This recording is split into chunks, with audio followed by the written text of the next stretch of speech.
Channel Sports Central, we go over our next team projection of this offseason, and it's going to be over the Michigan Wolverines, a team that certainly was a big disappointment team last season, and I think we all can agree there, as Michigan went 2-4 overall in the 2020 season, and this team really was not much of a contender at all in the Big Ten last year. I think that's going to change a ton going into 2021. I could easily see Michigan going right back to being a contender next year, and that's what we're going over here today. We're also going to be going over a few players that this team will be losing, who they are returning, and also looking at their schedule for the first time this offseason, starting out with the previous 6 games for Michigan. And really, the previous 6 games for Michigan were their entire schedule. This team only played 6 games last year, and they started out the year with actually a really promising win against Minnesota.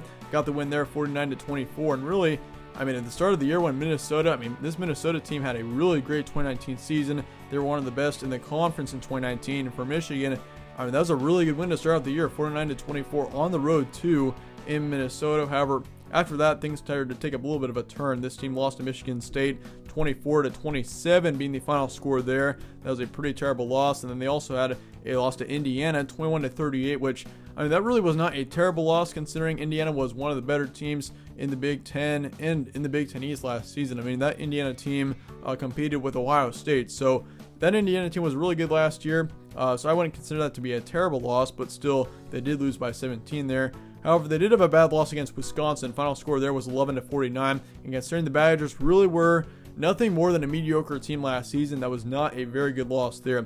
They did beat Rutgers 40-42 in a sloppy win. It was in overtime, and it certainly was not a great win, but still, it was good that they were at least able to get a win before the season ended.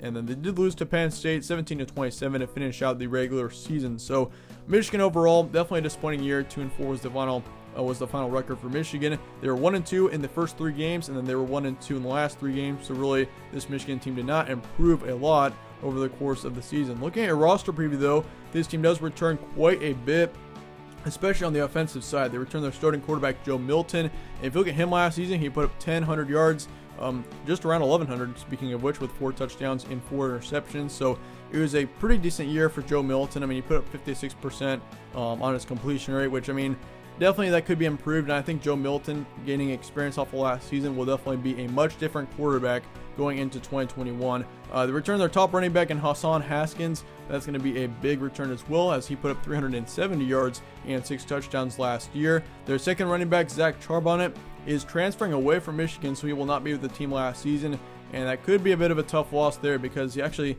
he was putting up some decent yardage, and he also had a lot of upside on him, as he only put up 170 yards in last season with a touchdown, but considering that's through 6 games, and really he showed quite a bit of potential. That is going to be kind of a tough loss there. But Hassan Haskins, I think, with him being the top running back on this team, he should do just fine going into next season for the Wolverines. But wide receiver core looks brilliant for Michigan. If you look at this wide receiver core, they got Ronnie Bell coming back. That's going to be huge. Last season, he put up over 400 yards and a touchdown. They also returned their second receiver in Cornelius Johnson. Looking at him, he put up 250 yards and 3 touchdowns. Gallows Jackson is also coming back. He's their third receiver. So this receiver core looks great going into next season, returning all of the top 3. Really, the skill players on this team in general are looking outstanding. With Joe Milton, Joe Milton, once again, he was mediocre last season. He really didn't have a great year, but from 2020 to 2021, I think there's going to be a ton of improvement for Joe Milton, and that's going to be very evident by how he's going to perform in this upcoming season.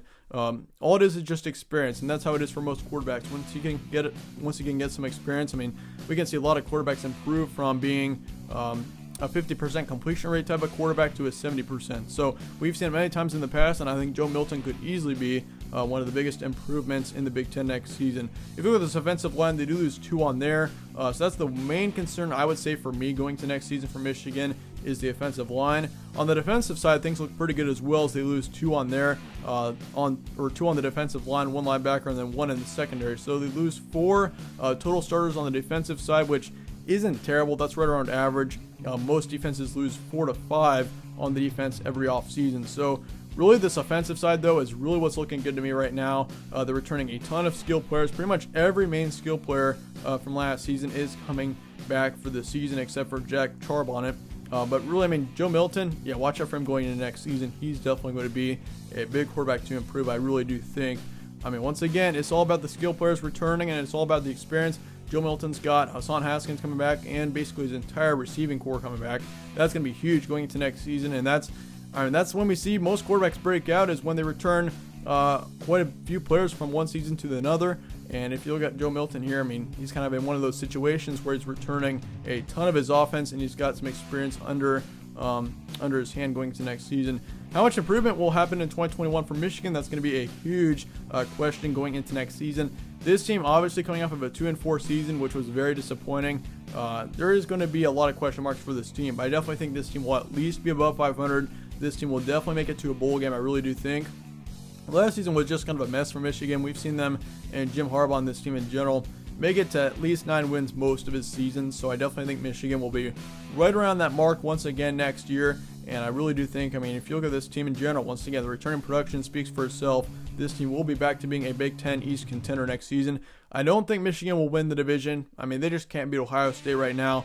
And I honestly, until they actually compete with Ohio State, I just don't see this team actually winning that game. I mean, they haven't beaten Ohio State in many, many years. So until they can beat Ohio State, this Michigan team won't be even close to winning the division. But I could see Michigan possibly being second, third, or I wouldn't say second. I think Indiana is definitely going to be second in the division next season. Maybe third. I think third would be a reasonable estimate for Michigan in the Big Ten East next season. So that's kind of contending level, but I definitely don't think that they're going to actually win the division.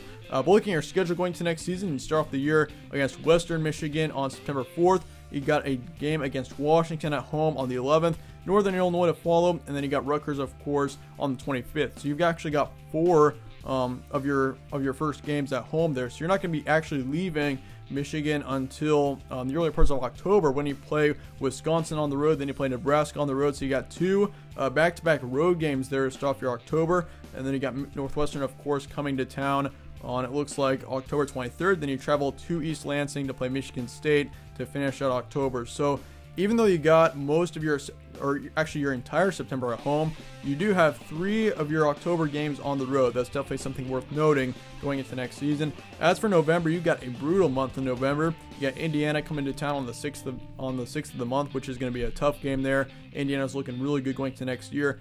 I mean, if you saw my projection on Indiana, I definitely think that team with Michael Penix and how much they're returning, that Indiana team could be for real next season, possibly even being a national contender. That's what I'm talking about with the Hoosiers going into next year. Penn State on the road, that's going to be a tough one, obviously, with it being in Penn State. That's always a tough place to play. Maryland as well on the road, and then you finish out the season, as always, with Ohio State, which Ohio State has continued to win that game for years on end. And I mean, Michigan, this needs to be their year. This team really needs to beat Ohio State if this team is going to be a contender at all in the Big Ten moving forward. But looking at the first half of your schedule, Western Michigan, I'm going to say that's a guaranteed win. I could easily see that Washington game being close there for the second one. Washington looks actually halfway decent next season, so that could be a game to watch out for sure. You got Northern Illinois then on the 18th. I'm going to say that's a win. Rutgers is also going to be a win. So you're at least going to be 3-1 to start off the season, which is going to be awesome going into October with a three win record, which is certainly what you want going into the next few months. But Wisconsin then on the road, that's going to be a close one. I think Wisconsin's definitely going to be very improved next season. The Big Ten was just a weird conference last year, if I'm just being straight up with you guys. I mean, Michigan did not play very well. Penn State played not very well. Wisconsin, all 3 of those teams in general were just not very good last year. But I definitely think going into 2021, all 3 of those teams are definitely going to be kind of in the same area as to where we usually see them in previous seasons. I just think 2020 was a weird season for many schools. Like, we've seen that even in college basketball. But back to Michigan here, they do have to play Nebraska on the road then on October 9th in Lincoln. I'm going to say it's a close one as well. I think Nebraska, I'd probably favor Michigan right now against Nebraska on the road. But I mean, then again, Michigan hasn't played Nebraska in Lincoln since like 2012. So that could make for an interesting matchup. As for the second half, you get Northwestern. That's going to be a close one. Michigan State, Indiana, Penn State are also going to be close games. And then Maryland, I'm going to say that's a win. So you got 4 guaranteed wins on your schedule. I mean, September's an easy month. I think September, definitely Michigan could go 4-0. But this team, otherwise, has got a pretty tough Big Ten schedule. You got to play Wisconsin and Nebraska in your crossover games on the road. Northwestern as well. Northwestern is certainly not a team to sleep on. Then, I mean, you got to play Penn State, of course, on the road. Ohio State. This is going to be a tough schedule. I'd say Michigan, if I'm being totally honest with you, probably has one of, if not the toughest schedule in the Big Ten next season. I mean, if you look at Ohio State, they got a tough schedule too. But for Michigan here, this will be a tough one. But record projection 8-4 to 10-2 for Michigan. I think that's going to be kind of a reasonable benchmark for Michigan. I'd probably lean more towards the 8-4 to 9-3 range for Michigan. I think 10-2 is also possible, but I think 8-4 to 9-3 is probably your most reasonable bet for Michigan going into next season. But I'd like to hear your thoughts in the comments below on Michigan. Let me know your record projections, all of that down in the comments below. I appreciate you guys all watching. Stay tuned for more from All Sports Central. I'll see you guys all later.